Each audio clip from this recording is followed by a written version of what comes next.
ஒரு NIC card இருக்குது, அதாவது ஒரு லேன் அடாப்டரோ இல்லை ஒயர்லெஸ் ரவுட்டரோ ஒயர்லெஸ் அடாப்டரோ ஹாட்ஸ்பாட்டோ ப்ளூடூத்தோ இருக்குது அப்படின்னா நெட்வொர்க்கோடு கனெக்ட் பண்ணக்கூடிய எந்த டிவைஸ் இருந்தாலும் அதுக்கு மேக் அட்ரஸ் கண்டிப்பாக இருக்கணும். ஸோ இது மீடியா ஆக்சஸ் கண்ட்ரோல் அப்படின்னு சொல்லுவாங்க. ஓகேவா? ஸோ இப்போ இதனால் என்ன நமக்கு கிடைக்கும்? இப்போ நம்ம மொபைல் ஃபோனுக்கு ஐஎம்இஐ நம்பர்னு ஒரு நம்பர் இருக்குது. எதுக்கு அந்த ஐஎம்இஐ நம்பர்? இந்த டிவைஸ் இவங்க தான் மேனுஃபேக்சர் பண்ணாங்க, இது ஒரிஜினலா அப்படி எதை கண்டுபிடிக்குது? முன்னாடி சைனா ஃபோன்லாம் பார்த்தீங்கன்னா ஐஎம்இஐ நம்பரே வராது. 2010, 12 ஓகேவா? சைனா ஃபோன் நிறையா வந்தது, அதில் ஐஎம்இஐ நம்பர் ஃபேக் ஐஎம்இஐ நம்பர்லாம் இருக்கும். ஸோ இங்கே பார்த்தீங்கன்னா நம்ம மேக் அட்ரஸ் எதுக்காக யூஸ் பண்ணுறோம் அப்படின்னா, முக்கியமாக நெட்வொர்க் எனேபிள் டிவைசஸ் எல்லாத்துக்குமே மேக் அட்ரஸ் கண்டிப்பாக இருக்கும். இப்போ இந்த ரவுட்டர் இருக்குது சுவிட்ச் இருக்குன்னா அதுக்கும் உண்டு மேக் அட்ரஸ். ரவுட்டருக்கும் உண்டு, சுவிட்சுக்கும் உண்டு, அக்சஸ் பாயிண்ட்டுக்கும் உண்டு. இப்போ நம்ம யூஸ் பண்ணுற லேனுக்கு உண்டு, ஒய்ஃபைக்கு உண்டு.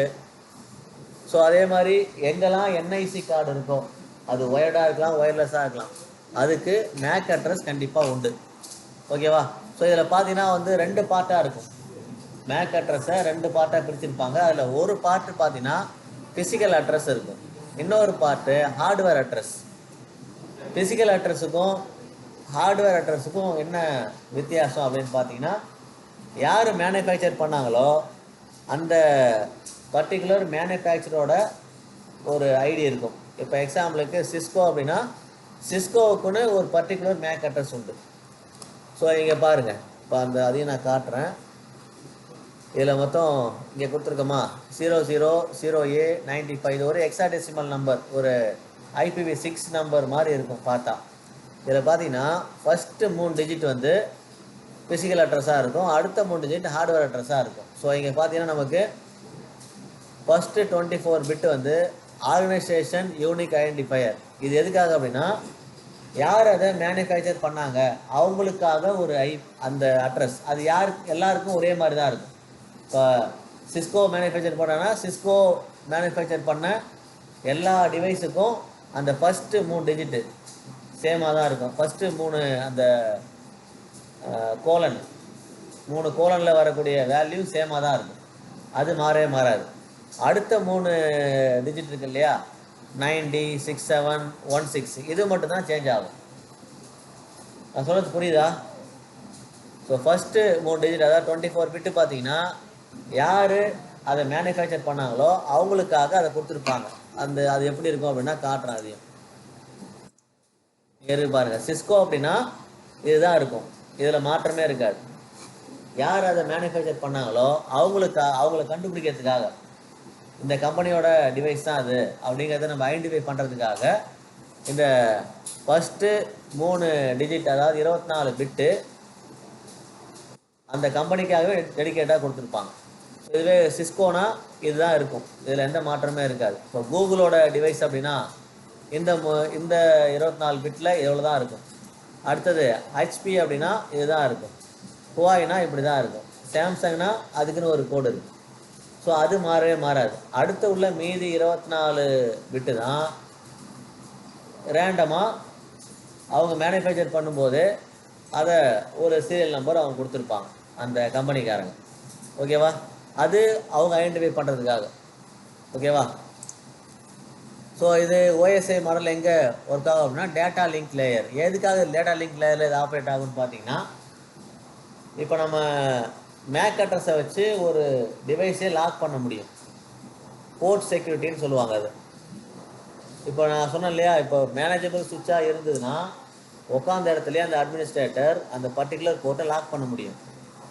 இப்போ அந்த போர்ட்டில் இப்போ எக்ஸாம்பிளுக்கு யாரோ ஒருத்தர் இல்லீகலாக தேவையில்லாத கண்டென்ட்டை பார்க்குறாங்க அப்படின்னு வச்சுக்கோம். இப்போ அந்த போர்ட் கண்டுபிடிச்சிடலாம். ஸோ சர்வரில் கனெக்ட் ஆகினா அந்த பர்டிகுலர் போர்ட் ஓவர்லோட் ஆகிட்டு இருக்கு, அங்கே தான் அதிகமாக டேட்டா ட்ரான்ஸ்ஃபர் ஆகிட்டு இருக்குன்றதை கண்டுபிடிச்சிடலாம். கண்டுபிடிச்சதுக்கப்புறம் சும்மா இருக்குமா, அந்த போர்ட்டை மட்டும் டிசேபிள் பண்ணலாம். ஒன்று அந்த போர்ட்டை மட்டும் டிசேபிள் பண்ணலாம், இன்னொன்று அந்த போர்ட்டில் எந்த டிவைஸ் கனெக்ட் ஆகிருக்கோ அந்த மேக் அட்ரஸை டிசேபிள் பண்ணிட்டா அந்த மேக் அட்ரஸ் வச்சுருக்க அந்த டிவைஸ் எந்த போர்ட்டில் கனெக்ட் பண்ணாலும் கனெக்ட் ஆகாது. ரெண்டு விதமாக பண்ணலாம். ஒன்று அந்த போர்ட்டே பிளாக் பண்ணுறது, இன்னொன்று அந்த போர்ட்டில் கனெக்ட் ஆகிருந்த எந்த டிவைஸோட மேக் அட்ரஸை நம்ம எடுத்து அந்த மேக் அட்ரஸை மட்டும் பிளாக் பண்ணிட்டா நீ எந்த நெட்வொர்க்குள்ள எங்கே போனீங்கனாலும் கனெக்டே ஆகாது. ஸோ அதுக்காக தான் அந்த மேக் அட்ரஸ் முக்கியமாக யூஸ் ஆகும். அதனால தான் டேட்டா லிங்க் லேயர்னா அந்த டேட்டாவை எடுத்து சேவ் பண்ணிவிட்டு நான் போர்ட் செக்யூரிட்டி பண்ணுவோம் அடுத்த செமஸ்டர் சைபர் செக்யூரிட்டியில் ஒரு முக்கியமான டாபிக். அதில் இந்த மேக் அட்ரஸை வச்சு எப்படி லாக் பண்ணுறது, போர்ட்டை எப்படி செக்யூர் பண்ணுறது அப்படிங்கிறத பார்ப்போம். ஸோ அதுக்கு அந்த மாதிரி செக்யூரிட்டி ஃபீச்சருக்கு இந்த மேக் அட்ரஸ் தேவைப்படும். நம்ம நெட்வொர்க்கை செக்யூர்டாக வச்சுக்கிறதுக்கு கண்டிப்பாக மேக் அட்ரஸ் வேணும். ஸோ இங்கே பாருங்கள் எல்லாமே ஒரு 6 ஆக்டெட் இருக்குது. ஸோ 6 ஆக்டெட்டில் ஃபஸ்ட்டு 3 ஆக்டெட் பார்த்தீங்கன்னா ஆர்கனைசேஷனல் யூனிக் ஐடென்டிஃபையர், அதாவது அந்த கம்பெனியோட அந்த சீரியல் நம்பர் அது இருக்கும். மீதி பார்த்தீங்கன்னா என்ஐசியோட நம்பர். ஸோ என்ஐசி, இப்போ என்ஐசி அப்படின்னா LAN port, WiFi port, hotspot port, இது எல்லாமே என்ஐசி தான். ஸோ அதுக்காக ஒரு சீரியல் நம்பர் கொடுத்துருப்பாங்க. ஸோ ஃபஸ்ட்டு 3 ஆக்டெட்டை வச்சு எந்த கம்பெனியோட டிவைஸ்ன்னு கண்டுபிடிச்சிடலாம். அடுத்த 3 டிஜிட்டை வச்சு அந்த கம்பெனியில் எப்போ மேனுஃபேக்சர் பண்ணது, ஸோ அதுக்கு சீரியல் நம்பர் வச்சுருப்பாங்க, அதில் டேட்டெலாம் வச்சுருப்பாங்க. ஸோ அதை நீங்கள் கண்டுபிடிக்கலாம். இதுவும் ஐபி அட்ரஸ் மாதிரி யூனிக்காக தான் இருக்கும். ஸோ இது வந்து காப்பீஸ் கண்டிப்பாக இருக்காது. அப்படி இருந்தால் நம்ம இப்போ நான் சொன்ன அந்த செக்யூரிட்டி பண்ணவே முடியாது. ஓகேவா? ஐஎம்ஏ நம்பர் மாதிரி யூனிக்காக இருக்கணும். இதுவும் அதே மாதிரி யூனிக்காக தான் இருக்கும்.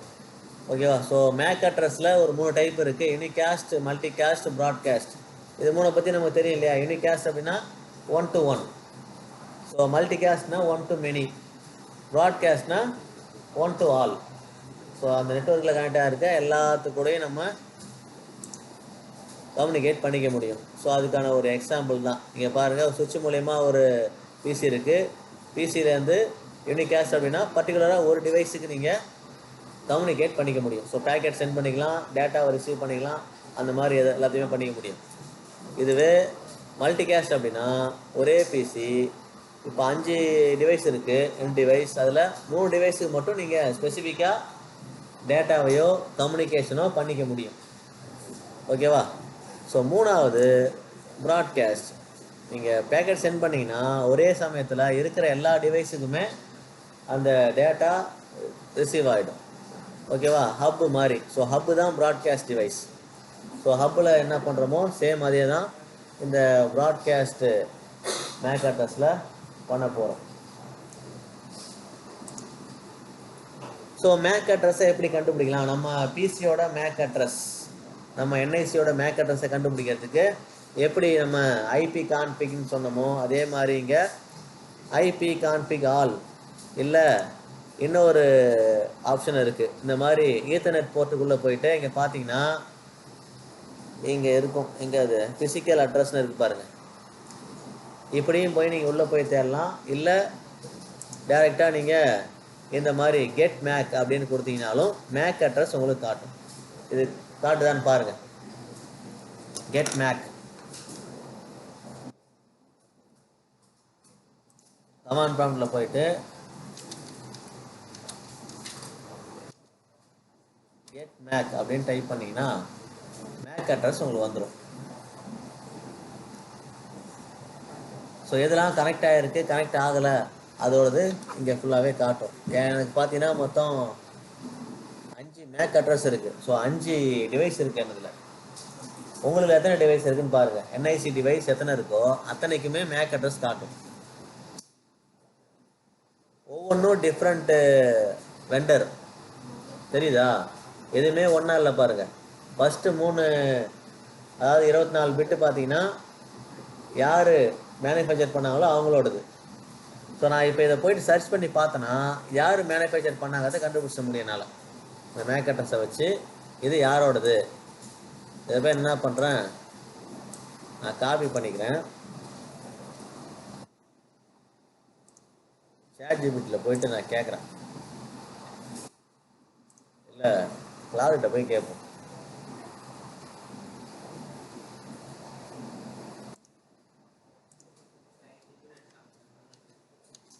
இன்டர்நெட் இல்லையா உங்களுக்கு? தரேன்.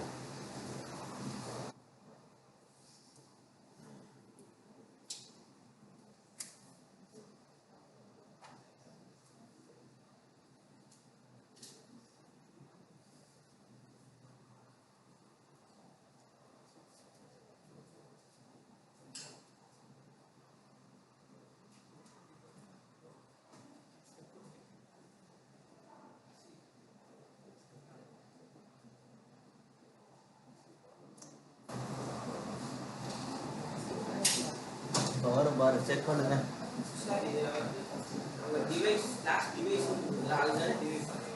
எது எனக்கு 5 இருக்கு எனக்கு மொத்தம். Identify MAC address.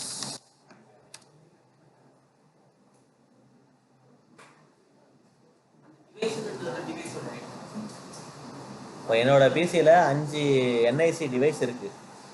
ஸோ உங்களோட பிசியில் எவ்வளோ இருக்குது அப்படிங்கிறத நீங்கள் கெட் மேக் அப்படின்னு போட்டு பாருங்கள். எல்லாருக்கும் 5 காட்டுமாங்கிறது சொல்ல முடியாது. உங்கள் பிசியில் எவ்வளோ இருக்குதோ நீங்கள் பாருங்கள். ஃபஸ்ட்டு 3 பைட் இதான் வந்து OUI. ஸோ இது பார்த்தீங்கன்னா இன்டெல் கார்பரேஷன். ஸோ என்னோடது இன்டெல் மதர் போர்டு தான். ஸோ அதனால் இன்டெல் மதர் போர்டில் இது இருக்குது. ஓகே, ரெண்டாவது பார்ப்போமா? அதே மாதிரி ரெண்டாவது எடுத்திங்கன்னா ரெண்டாவது என்ன இருக்குது?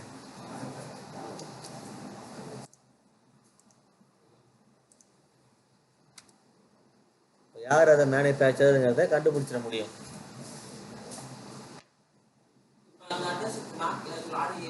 Not registered.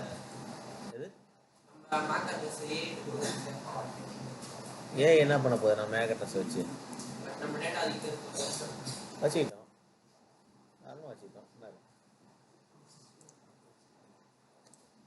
இதெல்லாம் வச்சு ஒன்றும் பண்ண முடியாது.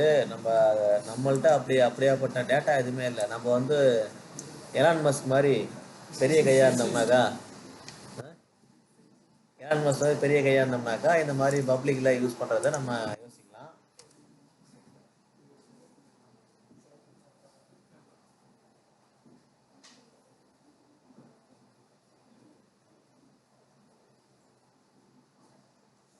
சரி, இது மாதிரி சர்ச் பண்ணி பார்த்தீங்கன்னா நீங்கள் யார் அந்த என்ஐசி மேனுஃபேக்சர் யாருங்கிறத கண்டுபிடிச்சிட முடியும். ஓகேவா? நான் 3வது ஐபி அந்த மேக் அட்ரஸை கொடுத்துருக்கேன். இதுவும் not registered. So local item use பண்ணிருக்காங்க என்னோட கம்ப்யூட்டரில்.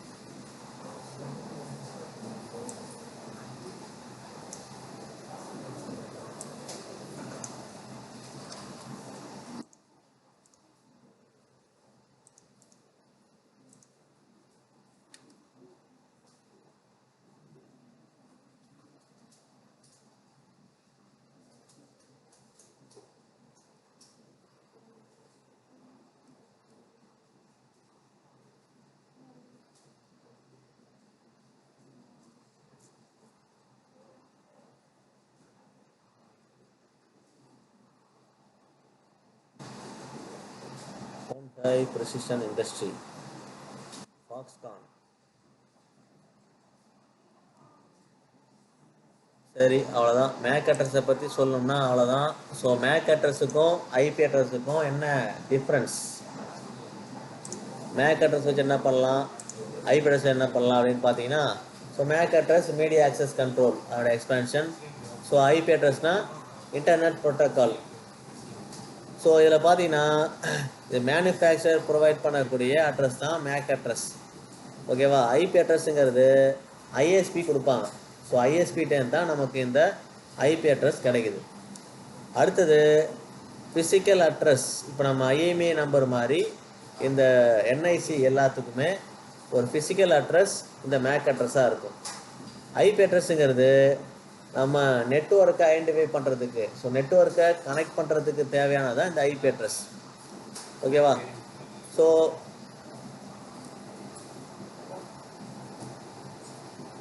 இது மேக் அட்ரஸ் வந்து டேட்டா லிங்க் லேயரில் ஆப்ரேட் ஆகும். ஏன் டேட்டா லிங்க் லேயர் அப்படின்னா, இந்த மேக் அட்ரஸ் வந்து ஸ்டோர் ஆகும்.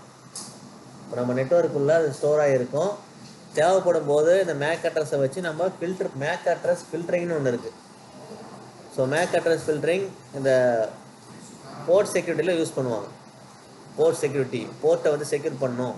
அது வந்து சுவிட்சாக இருக்கலாம், ரவுட்டராக இருக்கலாம், எது கூட அந்த என்ஐசி டிவைஸ் கனெக்ட் ஆகிருக்கோ அதை செக்யூர் பண்ணுறதுக்கு மேக் அட்ரஸ் ஃபில்டரிங் அப்படிங்கிற ஆப்ஷன் யூஸ் பண்ணுவாங்க. ஸோ அந்த டேட்டா எல்லாமே ஸ்டோர் ஆகும், மெமரியில் ஸ்டோர் ஆகும், சேஞ்ச் ஆகாது. ஒன்ஸு க்ரியேட் பண்ணிட்டா பண்ணாது. ஆனால் மேக் அட்ரஸையும் சேஞ்ச் பண்ணலாம், இல்லீகலாக சேஞ்ச் பண்ணலாம். லீகலாக பண்ண முடியாது, இல்லீகலாக சேஞ்ச் பண்ண முடியும். இது அதெல்லாம் சொல்லி தர முடியாது. இதெல்லாம் வந்து எத்திக்கல் ஹேக்கிங்கில் வரும். எத்தனோ டெக்கில் அப்படி ஒரு கோர்ஸ் இருக்குது, ஆனால் யாரும் கேட்கல. ஸோ அடுத்தது இது எப்படி ஆப்ரேட் ஆகும் அப்படின்னா, நெட்வொர்க் லேயர். ஐபி அட்ரஸ்ங்கிறது நெட்வொர்க் கனெக்ட் பண்ணுறது தான். ஸோ நெட்வொர்க் லேயரில் ஆப்ரேட் ஆகுது. மேக் அட்ரஸ் 6 பைட் ஹெக்ஸாடெசிமல் அட்ரஸாக இருக்கும். ஐபி அட்ரஸ் பார்த்தீங்கன்னா நமக்கு 4 பைட்டு. ஸோ 4 பைட்டு IPv4 அட்ரஸாக இருக்கும், அதாவது 32 பிட்டு. ஸோ இங்கே நம்ம பைட்டில் சொல்கிறோம், இங்கே 24 + 24 அதாவது 48 பிட்டு வரும். ஸோ இங்கே 32 பிட்டு வரும் ஐபி அட்ரஸ். ஸோ இதுதான் வித்தியாசம். ஓகேவா? ஸோ இதோட நம்ம இந்த மேக் அட்ரஸை கம்ப்ளீட் பண்ணிவிட்டு ஐஓடி டிவைஸுக்கு போயிடலாம். ஐஓடி எப்படி கனெக்ட் பண்ணுறது, ஒயர்லெஸ் டிவைஸ் எப்படி கனெக்ட் பண்ணி பார்க்குறது. ஓகேவா?